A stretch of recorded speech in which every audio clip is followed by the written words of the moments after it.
கர்த்தருடைய நாமம் மகிமைப்படுவதாக. ஆண்டவராகிய இயேசு கிறிஸ்து நமக்கு ஜீவனை கொடுத்து ஆயுசு நாட்களை கூட்டி கொடுத்து அவருடைய வார்த்தை கேட்கும்படியாய் தேவன் பாராட்டின பெரிய நன்மையான காரியங்களுக்காய் கிருபைகளுக்காய் கொடான கூட நன்றி செலுத்துவோம். நாம் ஒவ்வொரு நாளும் நிற்பதும் நிர்மூலமாகாமல் இருக்கிறதும் தேவனுடைய பெரிய கிருபையாக இருக்கிறது.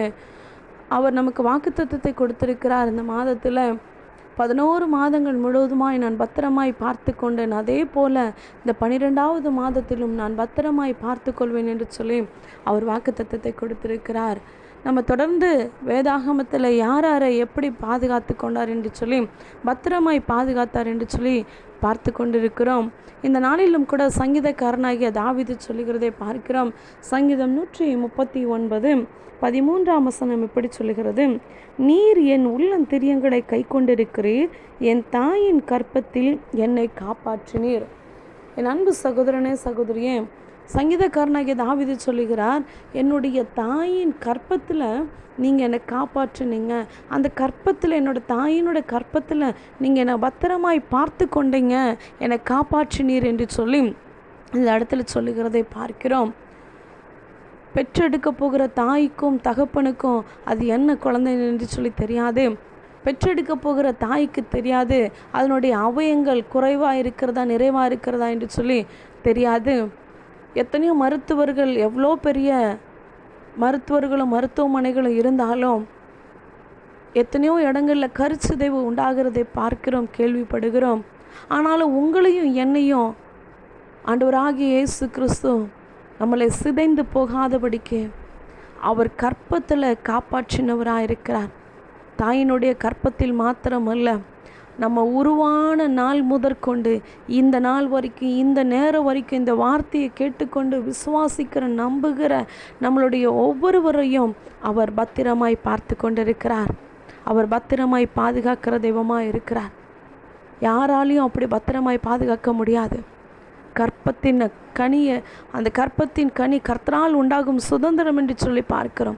அந்த சுதந்திரத்தை கொடுக்கிற அவரால் மாத்திரமே பத்திரமாய் பார்த்து கொள்ள முடியும்.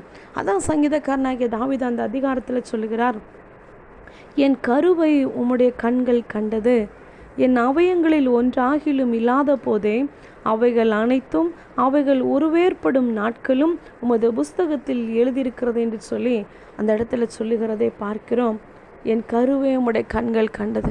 அந்த கரு உருவாகிறதுக்கு முன்னாடி தாய்க்கும் தகப்பனும் அந்த கரு உருவாயிருக்கா இல்லையா அப்படின்னு மருத்துவமனைக்கு போய் செக் பண்ணி பார்த்தா தான் தெரியும் அந்த கற்பத்தில் கரு உண்டாயிருக்கா இல்லையான்னு. ஆனால் உருவாக்குகிற கர்த்தர், அவர் உருவாக்குகிறவர். அவர் நம்மளை உடைந்து போகாதபடிக்கு, சிதைந்து போகாதபடிக்கு இந்த நாள் வரைக்கும் நம்மளை அவர் உருவாக்குகிறவராக இருக்கிறார். உருவாக்கின தெய்வம் நம்மளை உடைத்து போடாதபடிக்கு, நம்மளை பிசாசினுடைய கையில் ஒப்பு கொடுக்காதபடிக்கு எவ்வளோ போராட்டங்கள், பிரச்சனைகள், வியாதிகள், அவமானங்கள் எவ்வளோ வந்தாலும் அவர் நம்மளை விட்டு கொடுக்காதவராய் நம்மளை பத்திரமாய் பாதுகாக்கிற தெய்வமாக இருக்கிறார்.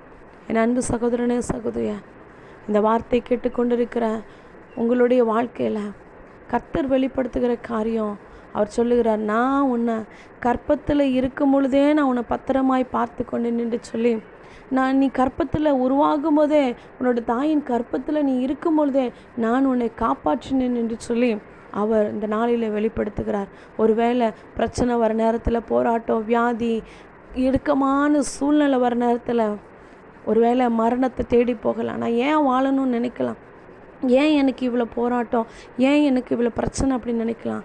ஆனால் தாயின் கற்பத்தில் உருவாக்கி காப்பாற்றின ஆண்டவராக இயேசு கிறிஸ்து சொல்லுகிறார், நான் கற்பத்தில் உன்னை காப்பாற்றினேன், அதே போல் இன்னைக்கு வரைக்கும் நான் உன்னை காப்பாற்றி இருக்கிறதுக்கு, உன்னை பத்திரமாய் பாதுகாத்ததற்கு, உன்னை பத்திரமாய் நான் பார்த்து கொண்டதற்கு ஒரு நோக்கம் உண்டு என்று சொல்லி அவர் வெளிப்படுத்துகிறார். அவர் உங்களையும் என்னையும் அவர் ஒரு நோக்கத்திற்காய் பத்திரமாய் பாதுகாத்திருக்கிறார். நம்ம மேலே ஒரு தரிசனத்தை வைத்திருக்கிறார், நம்ம மேலே ஒரு அழைப்பை வைத்திருக்கிறார். அவருடைய சித்தத்தை, தீர்மானத்தை நிறைவேற்றும்படியாக அவர் நம்மளை கற்பத்தில் இருந்து இன்னைக்கு வரைக்கும், இந்த வருஷத்தினுடைய கடைசி நாட்களை நெருங்கி கொண்டிருக்கிறோம், நம்மளை கற்பத்தில் பாதுகாத்த தெய்வம் இன்னைக்கு வரைக்கும் அவர் பத்திரமாய் பாதுகாக்க வல்லவராக இருக்கிறார். இந்த நாள் முழுவதுமாய் கற்பத்தில் பாதுகாத்த தெய்வம் இந்த நாள் முழுவதுமாய் பத்திரமாய் பாதுகாத்து கொள்ள அவர் வல்லவராக இருக்கிறார். ஆமென்.